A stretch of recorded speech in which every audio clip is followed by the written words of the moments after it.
This is Pet Life Radio. Let's talk pets. The views expressed by guests on this program do not necessarily represent the views of the host or owners of the Doggy Diva show and do not necessarily constitute endorsement of products. Medical information discussed by guests on this program are those of the guests and is only for informational purposes and should not replace medical advice by your local veterinarian professional. Hi, this is Susan Marie from the Doggy Diva show. This week, could your dog have arthritis? And heartfelt inspiration from a dog mom. That's what's on our show this week. Let's get started. Hey, did you hear that? What is that? It's the bark heard round the world. The Doggy Diva show. Here's national award-winning author and animal advocate, Susan Marie.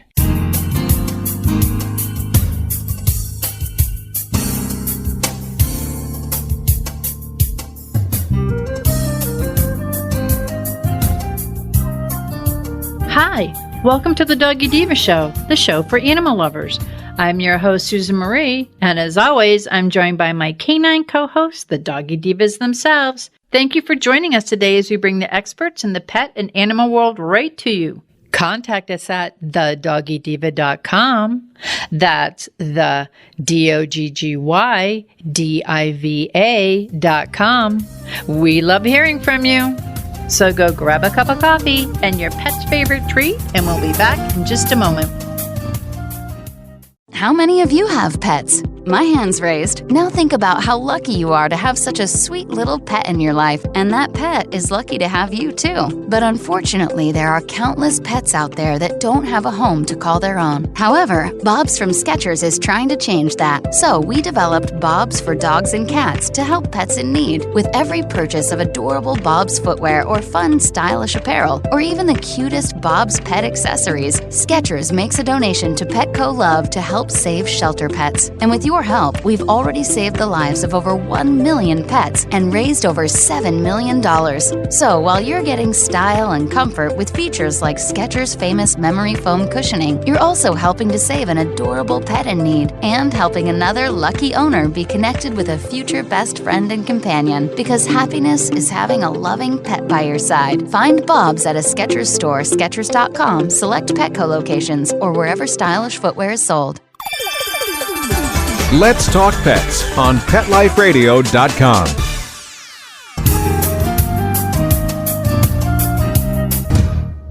Welcome back, everyone, to the Doggy Diva show. I have with me today Monica Leighton, president of Professional Pet Sitting.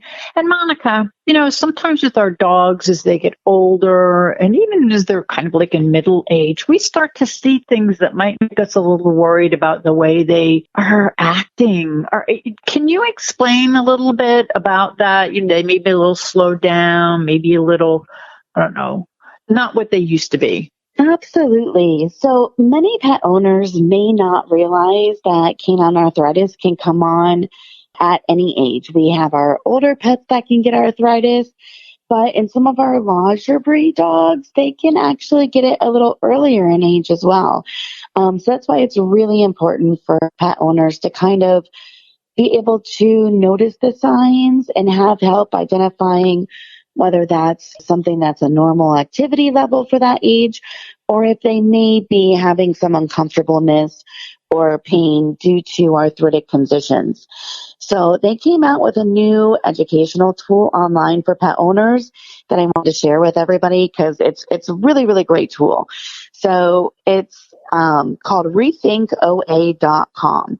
And it tells you like how canine osteoarthritis affects the dog's joints, the early signs of the disease, and also it helps you identify what treatment options may be available to you to slow its progression. So it's not in regard to any one specific product, any one specific thing. It just gives you tips and tricks and lets you know when you should think about contacting your veterinarian. So if you go to the site, it's www.rethinkoa.com. And when you get there, it talks about basic information on arthritis, whether it's too much play or whether it's a sign of some arthritic issues. And it actually has a quiz that you can take at home for your dog. There's no charge. It's a free website. And you just take the little quiz and it asks different questions in regards to your pet's mobility. For example, when you get in there, like how easily does your dog jump into the car or onto your bed or onto a couch? Things of that nature. And it'll calculate so many points for each item. So, like one of the other questions is when you and your dog are walking, does your dog walk like close to you, behind you, beside you, in front of you? Things of that nature, because they can test how far a dog's joints are pushed by the movements it makes. At the end of the quiz, when you go through your 7 questions, it'll actually give you directives onto your level of pet's arthritis. So they can say, at this level, you're fine. You shouldn't need to take any other additional action. However, if you're seeing something happen more in the future, then it's time to go in. Or it may say, hey, this level, you should really be checking in with your veterinarian to at least get on some kind of joint supplement or have an x-ray done to look for hip issues or this or that, whatever the test describes you as. So and it'll tell you like your risk level. So it goes up to 19 points. It'll tell you you're at a mid-level, you're at a high level, and what kind of signs you should be really looking for and what the arthritis can be doing to the pet at that level. Wow, that's pretty interesting and pretty informative. Can you just give out the website one more time? And I also want to ask, should we bring the answers to the questions with us to the vet so that it helps our vet to know what's going on and what we observed? Because it's kind of like a guide almost to what we're observing. Absolutely. So the website is rethinkoa.com.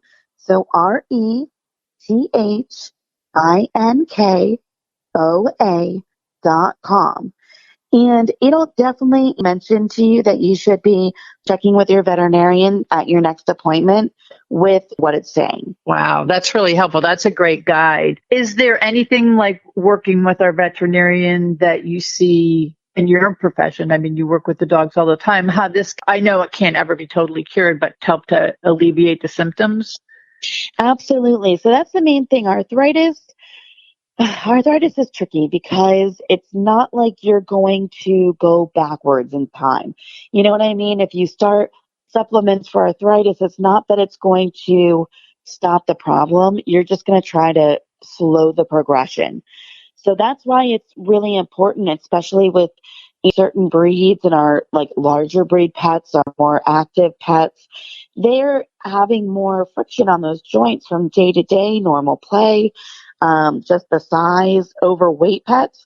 You can have small pets that are not usually really bad with arthritic issues, but they may be overweight. And that can really put a lot of stress on the joints. And that can cause early arthritic issues. So it's not just for large working breed dogs. There's no one size fits all for arthritis. And the age can span some that just congenitally born with not great joints. So definitely being on the lookout from an early age. And we always recommend that bare minimum when your pet becomes older in age that they get on some kind of joint supplement to stop the progression.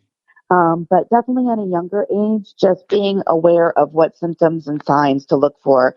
And that quiz will help you go through all that.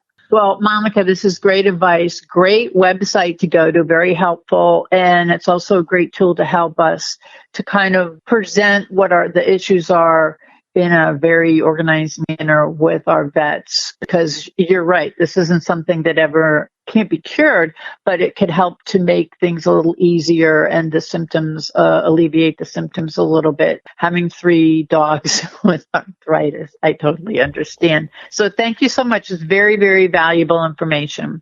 Thank you. And even though this app is for dogs, just briefly with our kitty friends, even though they don't have an app, if you are noticing your cat not jumping up as much as it used to, or just slowing down or walking kind of lower to the ground, arthritis in older cats is something that is almost always overlooked because it's not talked about as much. And arthritis in cats can be a very painful thing as well. So just did not want to forget to mention our kitties in there.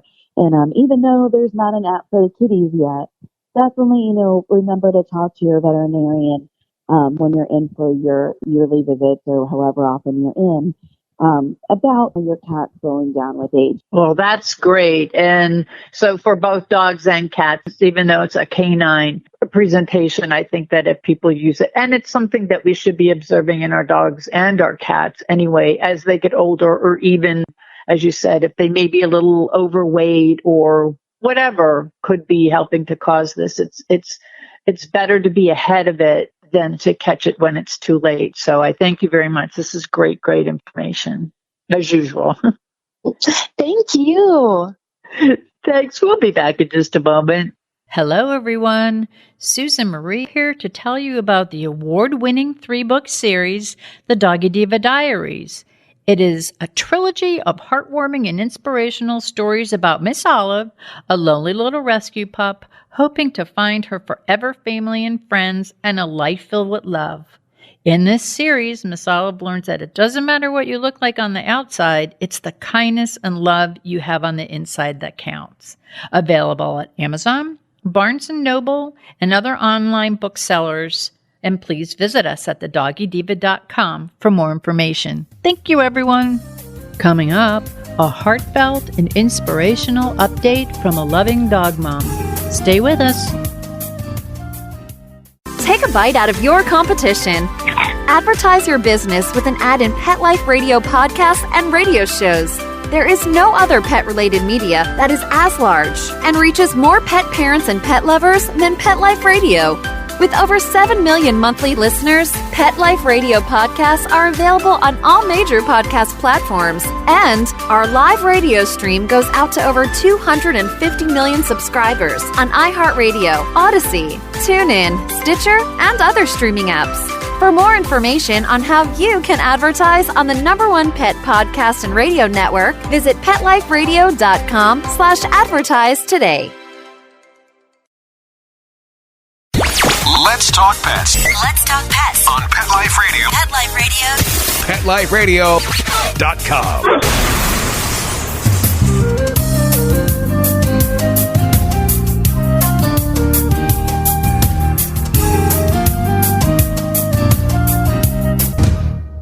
Welcome back, everyone, to the Doggy Diva Show. In early 2022, Colleen Gray was our guest, sharing her journey with a beloved Corgi Scooter who had been diagnosed with degenerative myelopathy. And she's with us today to update us and further share her and Scooter's journey. Welcome back, Colleen. And to be totally transparent, Colleen is my sister and Scooter was my nephew. So welcome back, Colleen.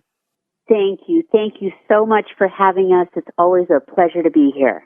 Oh, so happy to have you on. And you have such an important message that needs to be shared. And Colleen, for those listeners not familiar with degenerative myelopathy, can you tell us about it and who does it affect?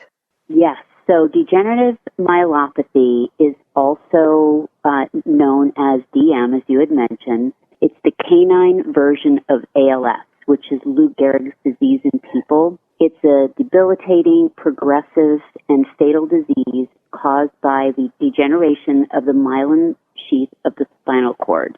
It is the typical age of onset is between 8 and 14 years, although some breeds may develop symptoms sooner. And the typical progression of the disease starts with a loss of coordination in one hind leg. You may notice your dog wobbling as he walks with the middle nails kind of wearing down on one hind paw. Over time, these symptoms worsen, resulting in paralysis of both hind legs.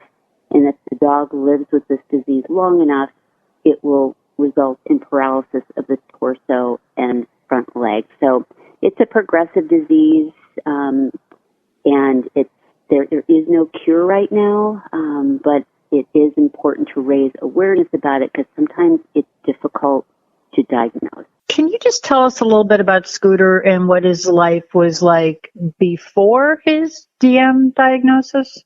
Yes. So Scooter was and still is in my heart our beloved Pembroke Welsh Corgi. He was a healthy, vibrant, active, and very vocal boy. He loved his walks at the park.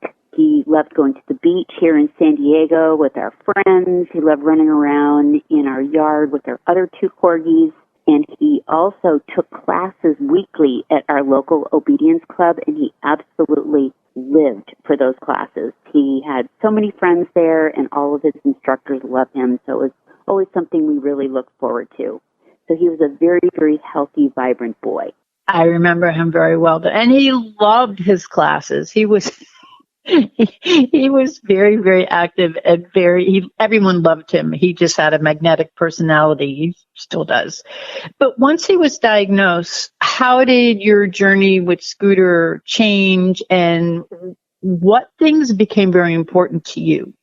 So once he was diagnosed, which we'll maybe talk a little bit more about a little bit farther down the line in our chat, but once he was diagnosed and I kind of got my mind around it, our focus was more on adding life to his years, because we came to know with degenerative myelopathy that essentially his life would be shortened, and at the time he was diagnosed, he was only 9. So he was still relatively young. So our focus was to keep him as vibrant and healthy and active and mentally and emotionally happy as we could, and try to treat him as if he was an able dog and less like he was a disabled dog. So we did still many of the activities that we were doing prior to his DM diagnosis, but he would essentially do a lot of those activities in his cart. So they have little doggy wheelchairs available. They actually have one in a Corgi configuration that's amazing. It's actually such a common situation and disease in Corgis. They've made wheelchairs specifically for Corgis. So we would still go to the park. We would still go for our walks. We would actually still go to our classes. We took our obedience classes in his wheelchair, and he absolutely loved it. Every single week, he just brightened up as soon as he knew where he was going. We'd go out on the field where we took our classes in his little wagon. We'd take him out of his wagon and put him in his little cart, and he was off and running. So that was kind of our focus, was to keep his life as normal as it could be. It was just kind of different, and the focus was more on quality of life and doing activities and physical therapies and those types of things to keep him strong and happy. What types of therapy and equipment did you try with Scooter, and what did you find most helpful? So fortunately, we had a wonderful team of veterinarians who were available to guide us. And also, I had some friends with Corgis who had been on this journey before, so I learned quite a bit from them about what we could do and the types of things we could use to help keep him vibrant and happy. So most of the therapies that we did were actually very helpful and did help to keep him strong. The water therapy, we did water treadmill at our local veterinary rehab. We're very fortunate here in San Diego to have some kind of advanced rehab centers for pets, which is amazing. But he had water treadmill therapy. So essentially they would put him in a water treadmill and he would walk in the water treadmill. So the water would kind of lift him up, and he could move his back legs. Even when he couldn't move his back legs in a regular setting, with the buoyancy of the water in the water treadmill, he was able to exercise those back legs because he didn't have any of his body weight kind of pushing down on those weak legs. Over time, he did become weaker behind, but we continued to do the water treadmill because he was able to exercise his front legs at the same time. So even as the disease progressed, we continued to do the water treadmill. Also, swimming therapy. We took him to a pool therapy,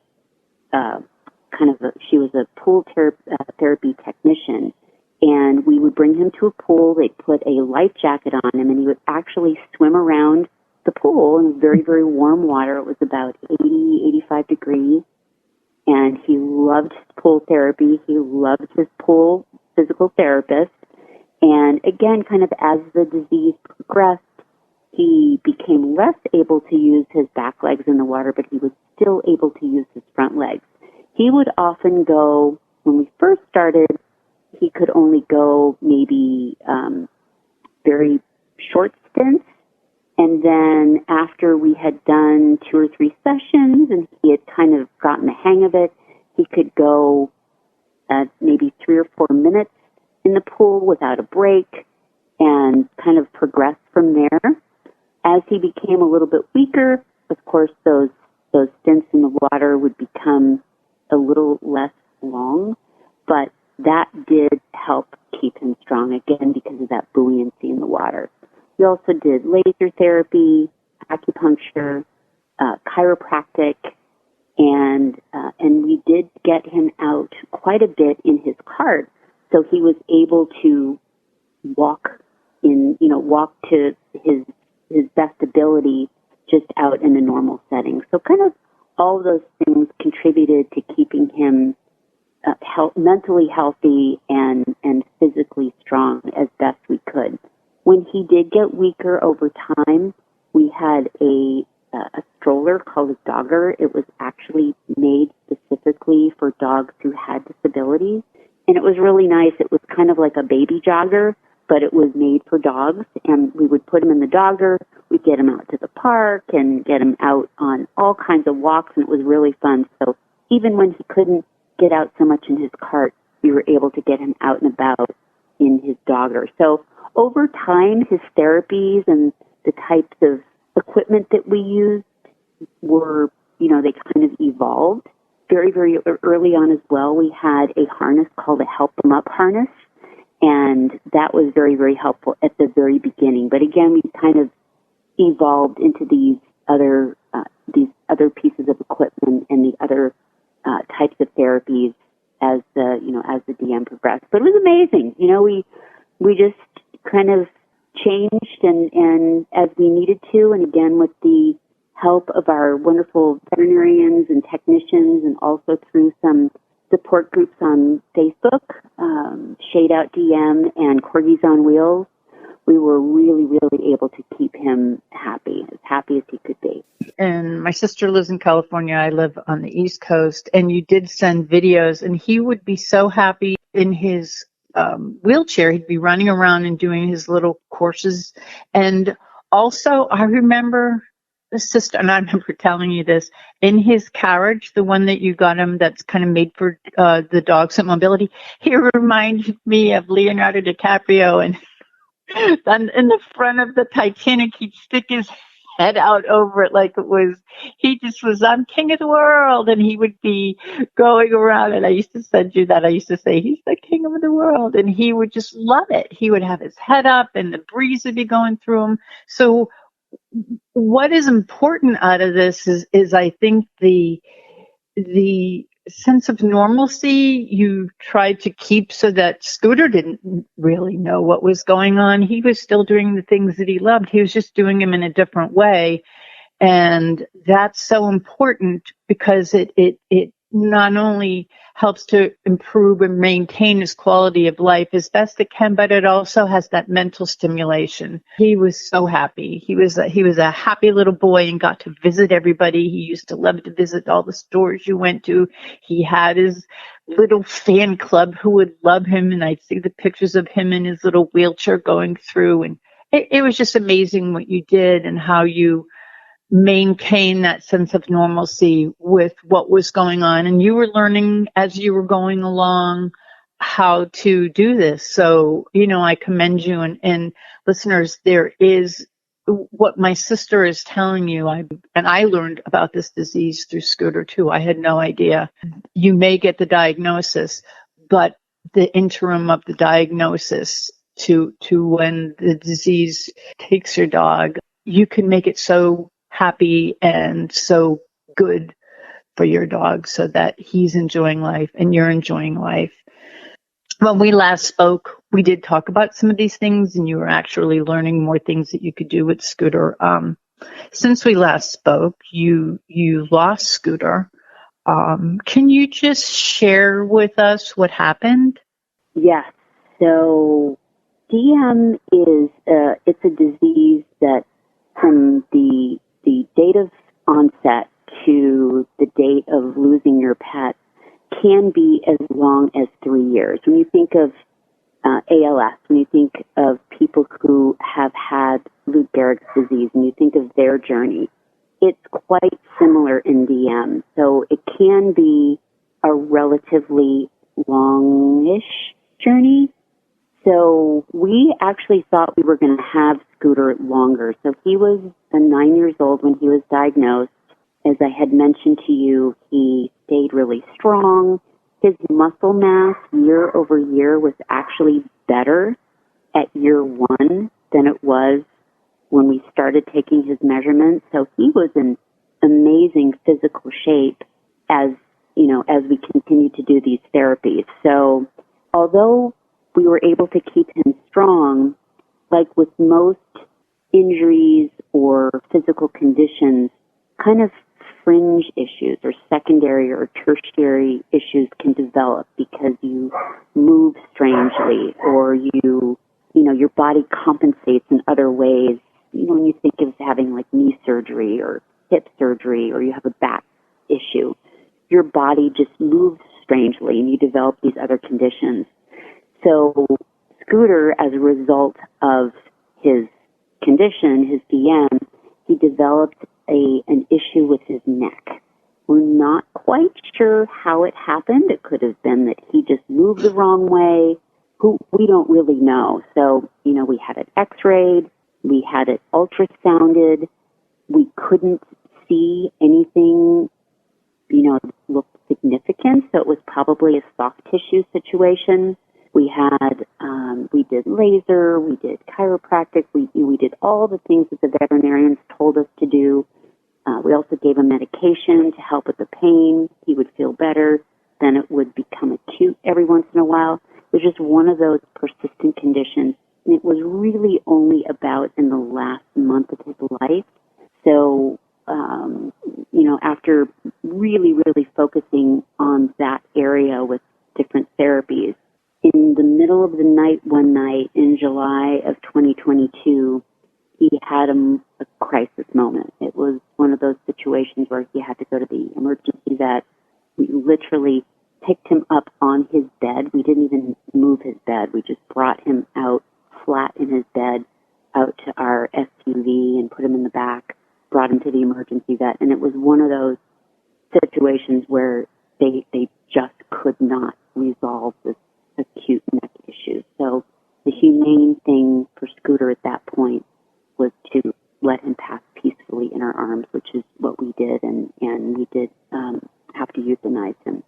But at some point, that we have found through different people in our support groups that does happen, and it's heartbreaking. And you hear from people who really don't know a lot about DM. Oh, the disease itself doesn't really hurt, and we kind of think that's probably the case. It's kind of a progressive, it's not like it's a spinal bone disease. It's not like it's something that's super, super, super painful, but it's the other things that come along with it and with the progressive paralysis that cause the pain. So we came to learn that, and when we hear cavalier statements like, DM doesn't hurt, we have found firsthand and through others that indeed it can be a painful condition because of the other things that develop. So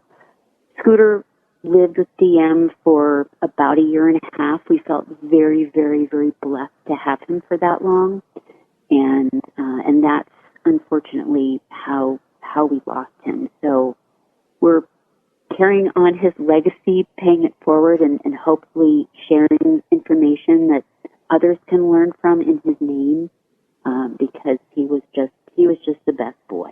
He was, and I'm sure the listeners were all so sorry for your loss. And, you know, Sister, you mentioned that there were so many people along the way who helped you on this journey, you and Scooter's journey with DM, that really touched your life and changed your life in such a beautiful way. Can you tell us about that? Yes, it was amazing. And to this day, I have forever friends that I met along this journey.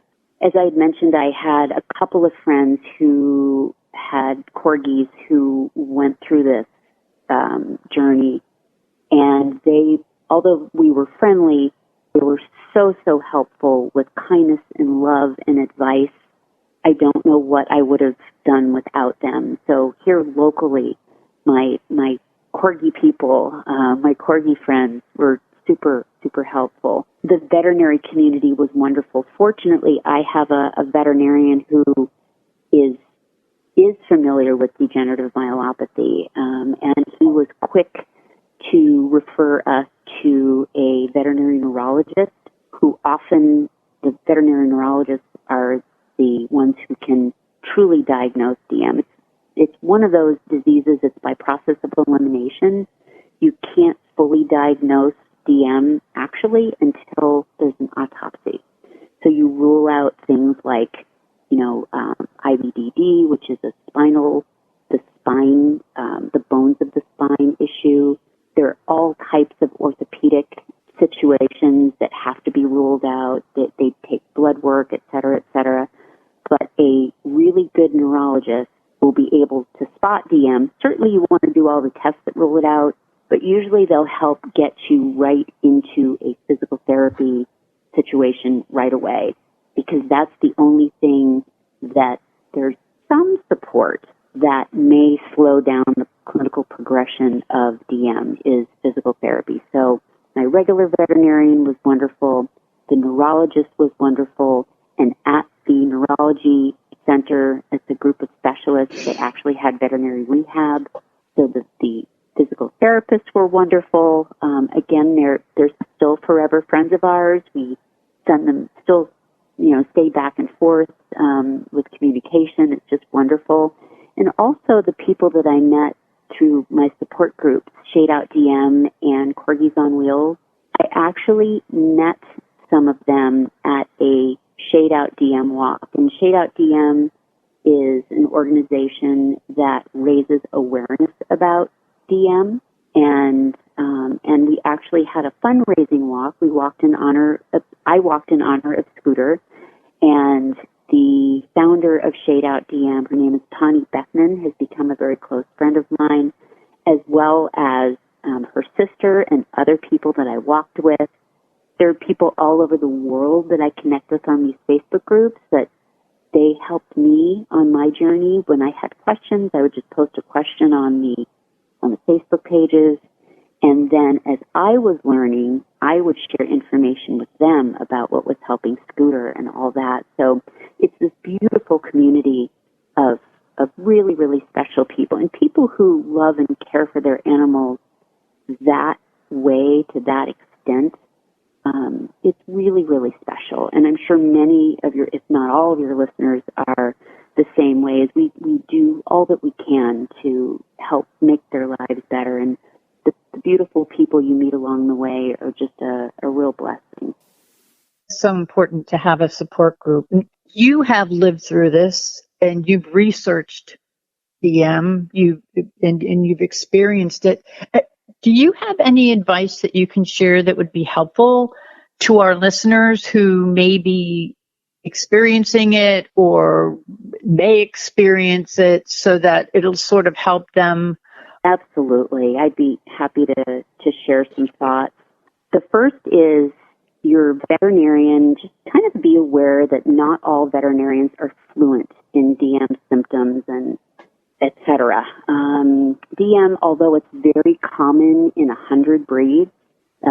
Corgis, Boxers, German Shepherds, Pugs, Bernese Mountain Dogs, Chesapeake Bay Retrievers, Great Pyrenees, Kerry Blue Terriers, Rhodesian Ridgebacks, Australian Shepherds, on and on and on.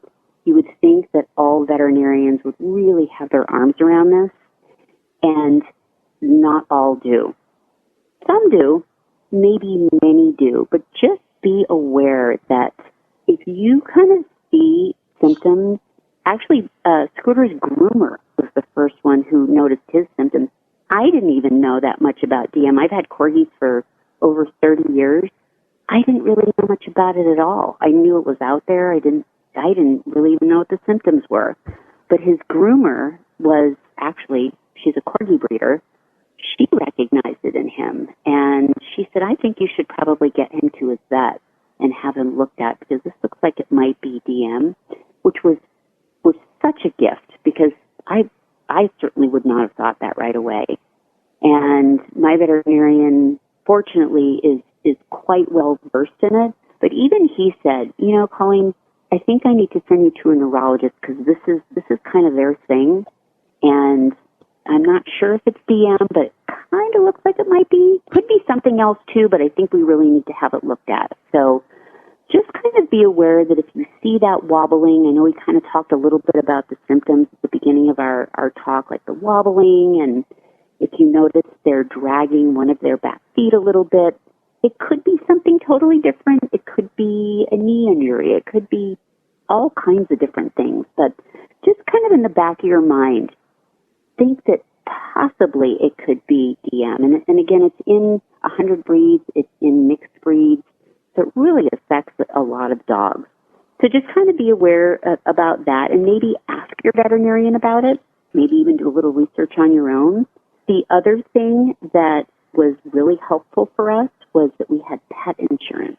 And I hadn't had pet insurance ever, because I remember doing research on it years ago, and it wasn't that great. But the company I work for now actually offers pet insurance as a benefit. I still pay the premiums, but, we get kind of a group discount. I would have never thought to look at it again, and I'm so glad I did, and I'm so glad I had Scooter enrolled in pet insurance, because they paid for an awful lot of these therapies. And we were really, really fortunate. We had nationwide with kind of the comprehensive care with him. I know there are other pet insurance companies. We actually have our puppy now insured through Trupanion. So talk to your vet and find out from them the insurance companies you should maybe take a look at, because it can really, really help when those, the big veterinary expenses come up, to not even have to think about that, and just know that the expenses will be mostly covered, hopefully, by your pet insurance company. So take a look at that. Another thing is DM is a completely preventable disease. So using good breeding practices, which include genetic testing for DM, only your breeder, only a breeder, a good quality breeder, will breed a quality carrier dog to a DM clear dog and slowly eradicate the DM gene from the bloodline. So the breeders really understand this, and unfortunately, it's prevalent in so many breeds right now. It's going to take ethical breeders to essentially get rid of this disease. So if you are going to get a purebred dog, ask your breeder, have you tested for DM? Are the parents tested for DM? Are the parents DM clear? Those are really, really important questions to ask. And, you may very well have an at-risk puppy in your life, and you may embrace that, because if the puppy is at risk, it doesn't necessarily mean they're going to get DM, but it means they have a propensity to get that. So, it's not to say that you wouldn't welcome a puppy with this condition into your life. I'm not suggesting that at all. But keeping pressure on breeders and asking the questions might encourage them to think about getting this genetic testing, because they're the ones who can fully eradicate the disease. And it's really inexpensive testing. To do a DM genetic test is very, very inexpensive for breeders to do. So super responsible breeders, thank you. We appreciate you. We appreciate the hard work you're doing to keep our dogs healthy. And for those who aren't, maybe kind of think about that, because it is important, and you can definitely save puppies and their people from this heartbreaking journey if the dog doesn't have the genetic predisposition. So those are kind of the main things I'd like to share with you. And also, if you do get a diagnosis like DM or really any other debilitating disease, I know for me, I was kind of like a deer in the headlights. I didn't know what to do. I couldn't get my mind around it. I was devastated. After getting my mind around it a little bit and with the help of the veterinary community, I really did see that the quality of life that my dog could have despite this was phenomenal. And truly, some of our most special moments with Scooter were while we were on this DM journey. It was amazing. And I'm sure he would have had a great life despite this. We certainly would still have him, but we met some amazing people, and we were so focused on making the most of his time with us that it was really, really a special, special time. So, don't give up. Just surround yourself with good people. Do the best you can. Love your dogs. And every day we have with them is a blessing. Absolutely. And thank you so much for sharing this and sharing yours and Scooter's journey through this, because it does alter lives. It changes lives forever. But thank you for bringing forward the fact that the importance of maintaining quality of life, which affects the pet and the pet parent. And I'm so honored to have known Scooter. He was just such a joy. He was just a happy little boy. Everyone he came in contact with, he just lit them up with just such joy. And he was loved by so many, but just please know that he will always be loved and remembered as the special boy that he was. And even though he's no longer here with us, he's over the Rainbow Bridge, I'm sure, with Olive dancing around on all of their four legs. Now Olive had 3, he was working with 2, so I'm sure they're running around and having a great time. And he is still working with you to bring awareness about DM. And thank you for sharing his sweet story with us. Again, I'm so sorry for your loss, but Scooter's, his story is going to live on really forever through you and your commitment and your passion to continue to bring awareness about DM, and not only about the disease itself, but about living through it with your beloved fur kids, so that life continues. It just continues in a little bit of a different way.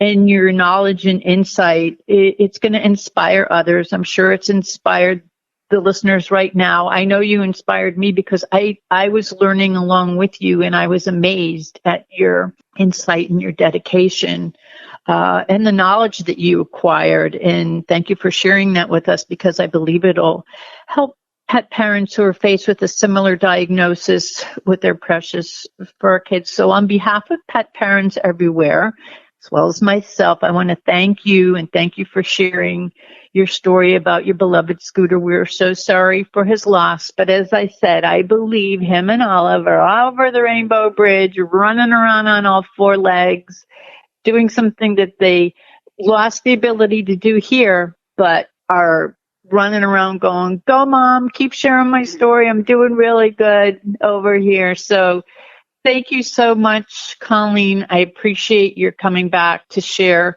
your story. And guess what? I'm thinking we may be talking more about this, because I believe it's something that we need to keep in front of pet parents so that they understand it. And when the diagnosis comes, you're not alone. There's others that can share it with you and go through it with you, and you'll learn and you'll benefit from. So I thank you so very much for doing that. You and Scooter are doing a lot, just bringing awareness to this. Thank you. It's been an honor to talk with you about this, with you and your listeners. Thank you all so much. We appreciate you very, very much. Thank you. We'll be back in just a moment.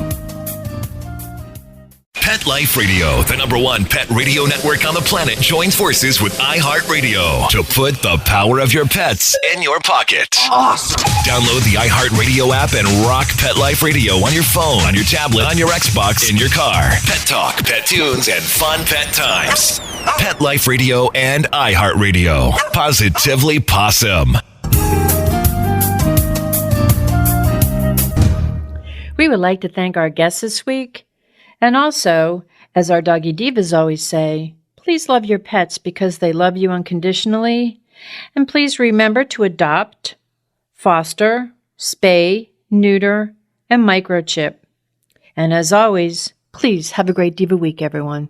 That's all for this episode of the Doggy Diva Show. To find out more, go to our website, thedoggydiva.com. Also, find us on our Facebook page, The Doggy Diva Show, and tell your fellow dog lovers about it. Don't miss Susan Marie, Miss Olive, and the Doggy Divas right here for the next episode. See you again soon.